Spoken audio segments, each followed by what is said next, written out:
Good morning. Let me begin today's class, which is basically based on the TCA cycle, its regulation, and other things.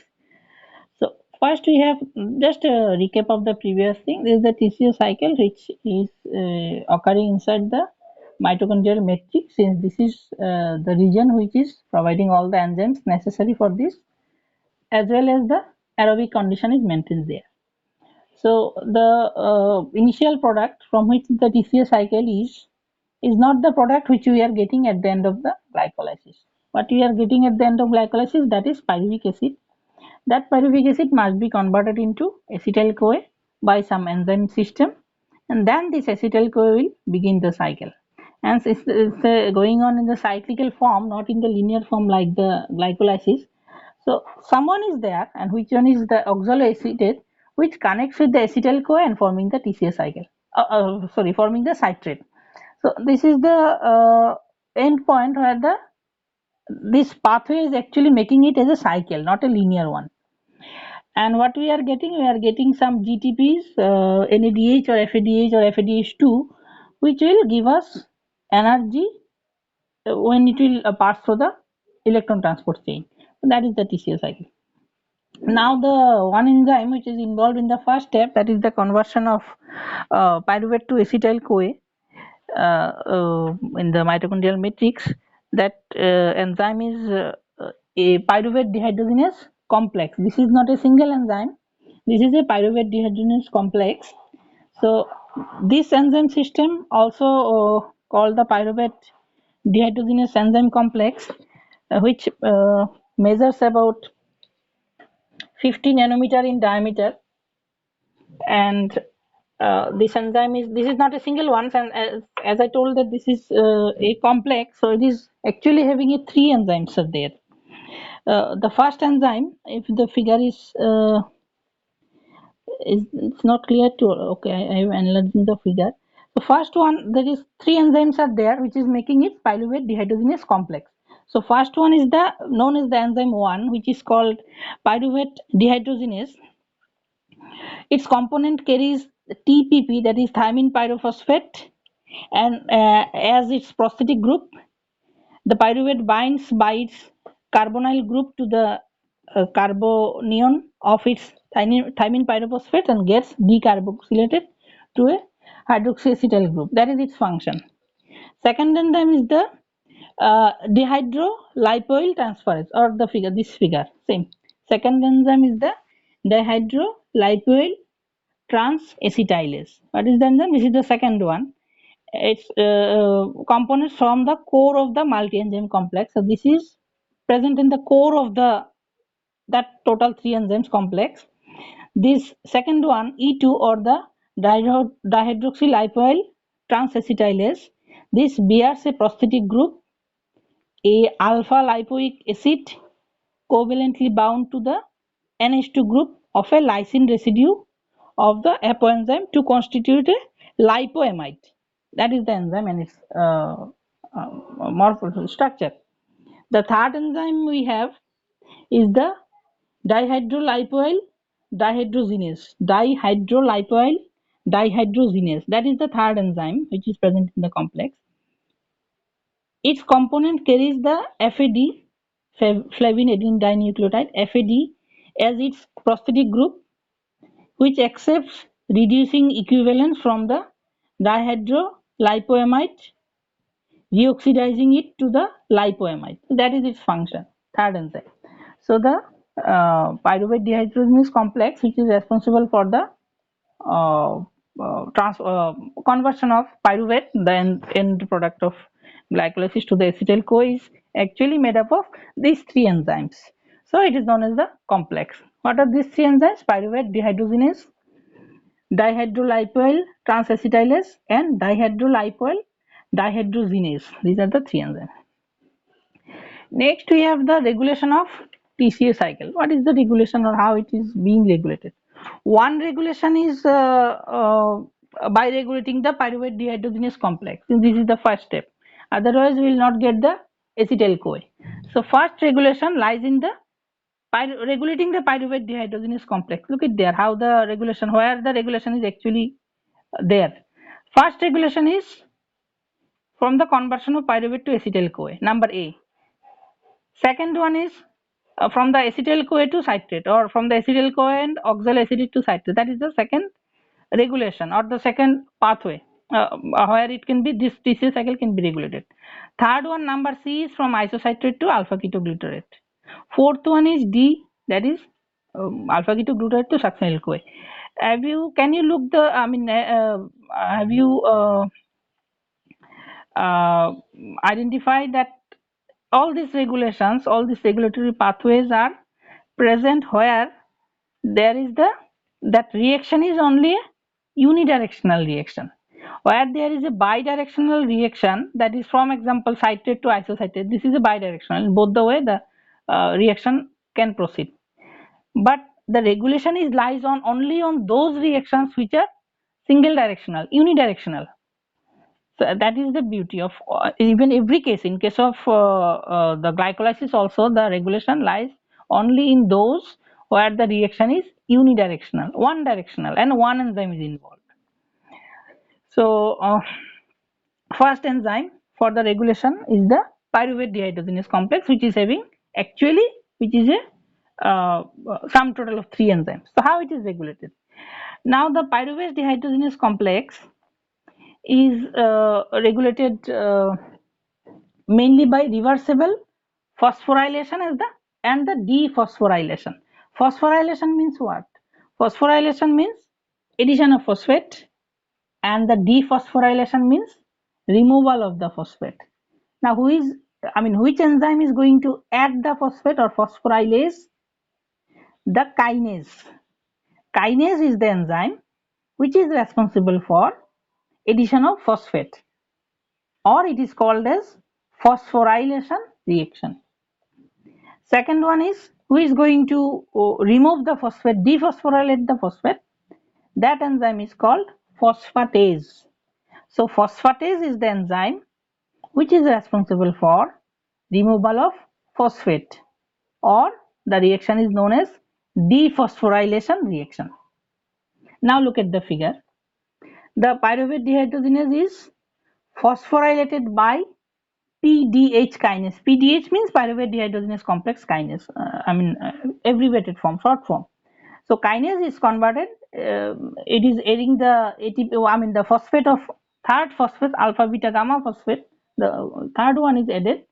Now it will become the ADP, and the thing that is the PDH, which was activated in earlier stage because of this kinase enzyme, because of this addition of phosphate.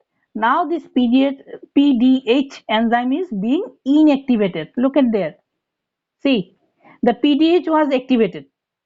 Okay. Now because of the kinase enzyme and because of the addition of ATP, this enzyme is being inactivated. So what we are getting? We are getting that because of phosphorylation or because of addition of phosphate, the PDH enzyme is inactivated. Okay, just remember the condition. Second condition is that the enzyme which phosphatase, which is removing the phosphate, and that is PDH phosphatase.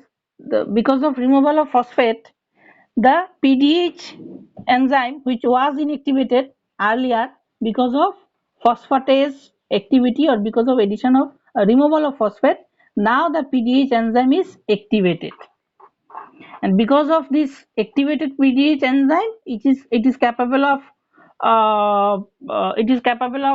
mediate the reaction of conversion of pyruvate to acetyl CoA. Okay, so I repeat, because of phosphorylation, that is addition of phosphate, PDH was inactivated.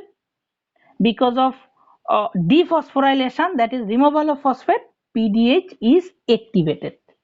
Okay, that is the condition. Now there are some other conditions, and these conditions are, think about the conditions. One is the this is the figure. So one is the a rise in the cellular ATP ADP ratio, or NADH NAD plus ratio, acetyl CoA concentration, fatty acid concentration. All these when there is the high amount of ATP, ADP, NADH, FAD, acetyl CoA, fatty acid, etc. What will be the effect?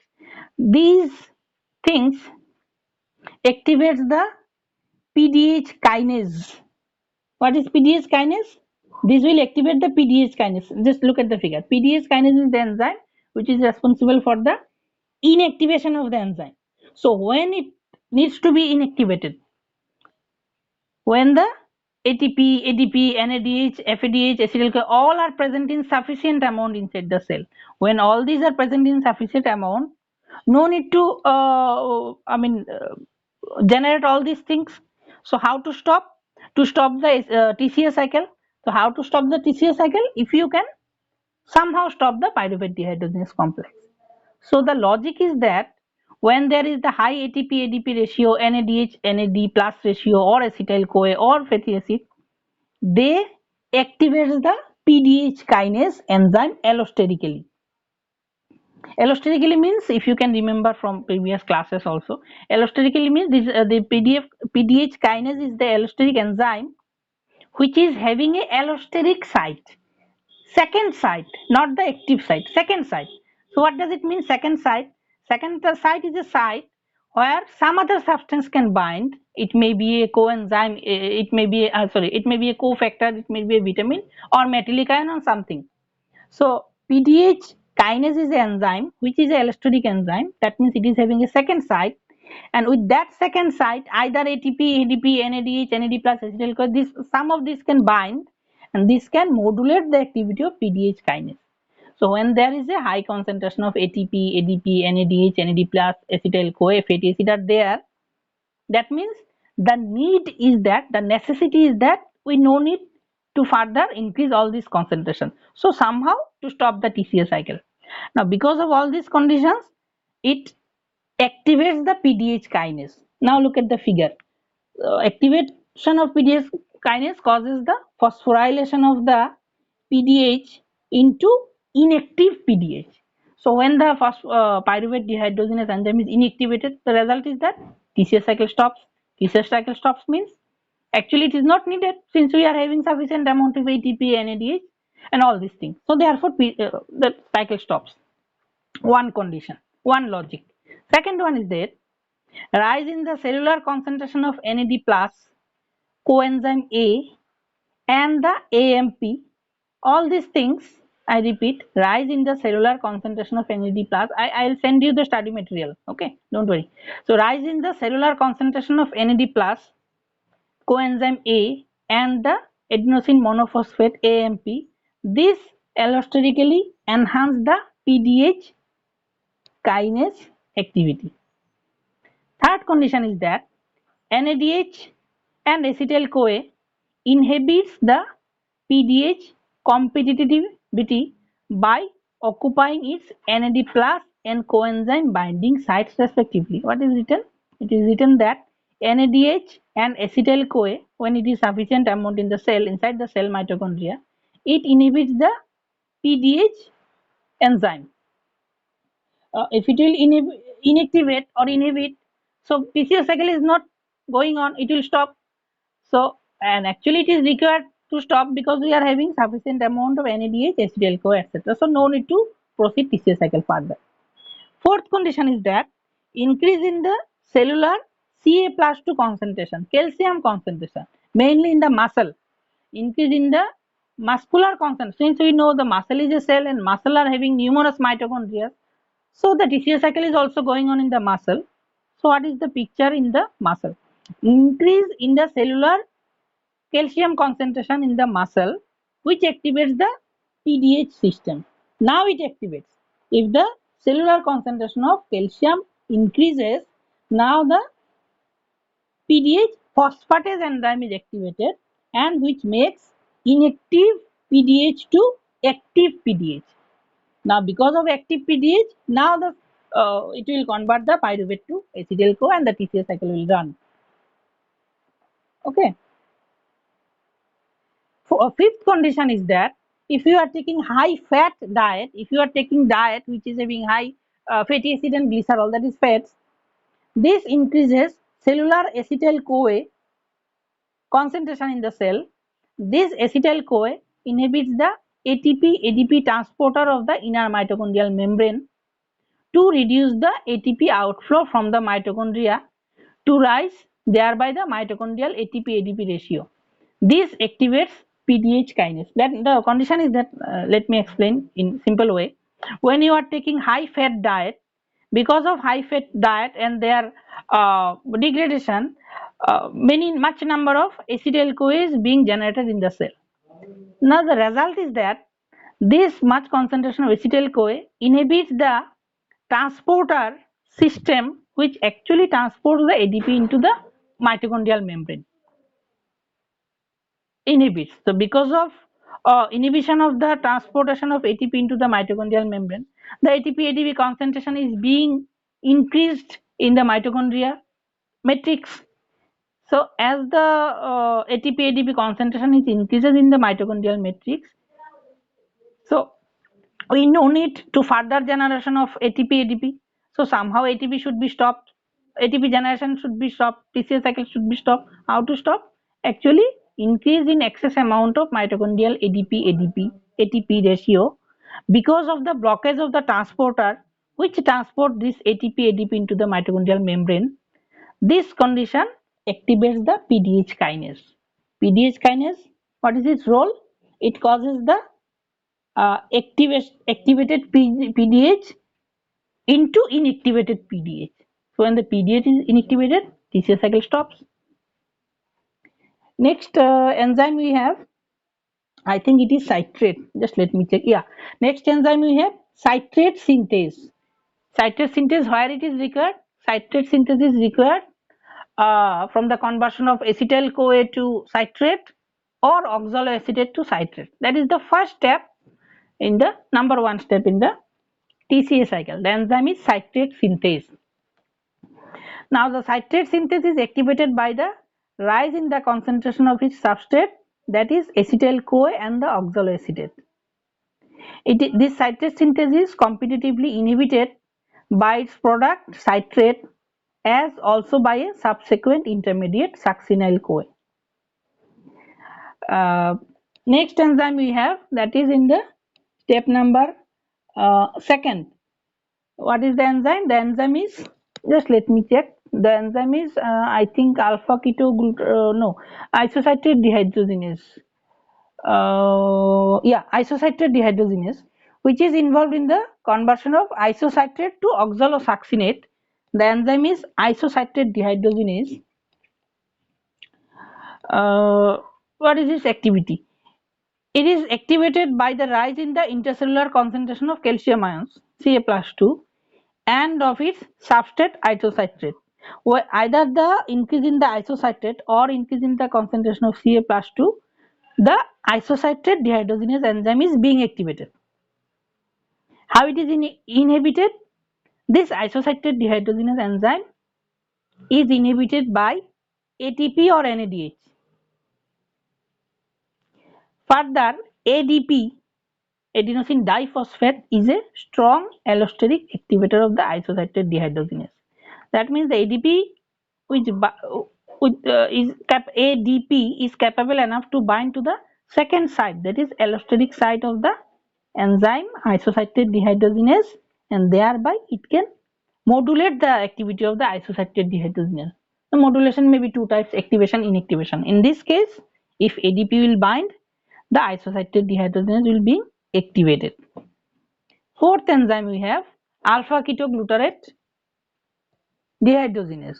Where it is necessary, the alpha ketoglutarate dehydrogenase mediates the conversion of alpha ketoglutarate to succinyl CoA. How it is regulated? The alpha ketoglutarate dehydrogenase is regulated allosterically. It is inhibited by a rise in the ATP-ADP ratio plus NADH-NAD plus ratio or succinyl CoA ratio, all of which indicates a high energy status of the cell. I repeat, the alpha ketoglutarate dehydrogenase is regulated allosterically. Allosterically means it is the enzyme which is having a second site. Okay, so in that second site, if some substrate will bind, it can regulate the activity of the enzyme. What are the substrates or what are the conditions? This alpha ketoglutarate dehydrogenase is inhibited by a rise in the ATP-ADP ratio, NADH-NAD plus ratio, or succinyl-coenzyme ratio, all of which indicates a high energy status of the cell. This results in a decline of the overall rate of TCA cycle. Calcium ions, ADP or AMP activates the enzyme to enhance the operation of the cycle. Okay, so alpha ketoglutarate dehydrogenase, which also a allosteric enzyme, this is inhibited by a rise in the ATP, ADP, NADH, NAD plus or coenzyme ratio, and it is activated by high concentration of calcium and the ADP, AMP. Okay, so these four are the enzymes, or these four are the sites. See, look at the sites, not there, this one, where the actual regulatory enzymes are present, and all these reactions are unidirectional. Next one, what we have, yeah, that is the inhibitors of the TCA cycle. These are the inhibitors. Simple thing, these inhibitors is capable to inhibit the some of the enzymes, mainly the regulatory enzymes which is regulating the TCA cycle. First inhibitor we have is the fluoroacetate. Fluoroacetate. Fluoroacetate inhibits aconitase to block the TCA cycle with the accumulation of citrate in the tissue. That is the function of fluoroacetate. Second is the arsenate. Arsenite. This arsenite inhibits alpha ketoglutarate dehydrogenase and causes the accumulation of alpha ketoglutarate in the tissue, inside the tissue or inside the mitochondrial matrix. Third is the malonate. Malonate, which is, having a structure which is very close to the succinate. So the malonate, which is actually a inhibitor, actually a blocker, this malonate, its structure is having similarity with the succinate. So where the succinate is necessary, the malonate can be added by mistake, and this malonate inhibits the succinate dehydrogenase competitively. This blocks the TCA cycle to accumulate succinate in the tissue preparations. So these three are the inhibitors, and their activity or mechanism of action is described very briefly.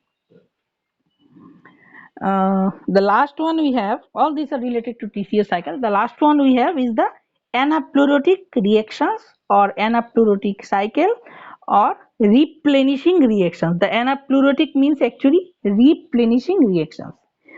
So anaplerosis, the term means the generation of some pathways or some cycles intermediates. In this case, anaplerosis is the generation of TCA cycle intermediates. Not all the intermediates are generated. Some of the intermediates are generated. Actually, three reactions or three intermediates are being generated. So that is the anaplerotic cycle reactions. That means the whatever products are formed during the TCA cycle, among these some of the products, some of the intermediates are being formed by some other cycles. They can enter directly in the TCA cycle, from in between the TCA cycle, not from the beginning, in between. These are the anaplerotic cycles. Just look at the figure or this one first. The oxaloacetate, which is the one intermediate of the TCA cycle where it is required, the oxaloacetate, that is the first last one, the last product which is being formed. From this oxaloacetate, the cycle again begins. From oxaloacetate, acetyl CoA, it is producing the citrate. This oxaloacetate can be formed by some other cycle where the enzyme is phosphoenol pyruvate. This can be converted, the substrate may be serine, glycine, cysteine. These all are the amino acids from the serine, glycine, cysteine, phenylalanine, tyrosine, tryptophan. From all these amino acids, the phosphoenol pyruvate can be formed, and this phosphoenol pyruvate is further it is being formed into oxaloacetate by enzyme, by using the enzyme phosphoenol pyruvate carboxylase. So I repeat, the phosphoenol pyruvate which is being formed from some of the amino acids, this phosphoenol pyruvate is transferred into or changed into oxaloacetate by the action of enzyme phosphoenol pyruvate carboxylase or PEP carboxylase, and thereby this oxaloacetate, which is synthesized from some of the amino acids like serine, glycine, cysteine, etc. This oxaloacetate is entered in the TCA cycle or capable of entering into the TCA cycle as a TCA cycle intermediate. This is one cycle. This is one reaction. So there are some other reactions. Uh, if you look at this one, see there are so many reactions are there. Oxaloacetate is being formed from the phosphoenol pyruvate, from the pyruvate itself, and oxaloacetate is being forming. If you look at the oxaloglutarate is being formed from the glutamate or glutamic acid, which is amino acid. The succinyl CoA is being formed from the some of the fatty acids or some of the amino acids like valine, leucine, isoleucine. Fumarate is being formed from aspartate, phenylalanine, tyrosine. So these are some of the reactions which are known as the anaplerotic reactions or replenishing reactions, which is giving us some of the TCA cycle intermediates. Okay, so that's all for today's discussion, today's class. You can now ask your queries or questions.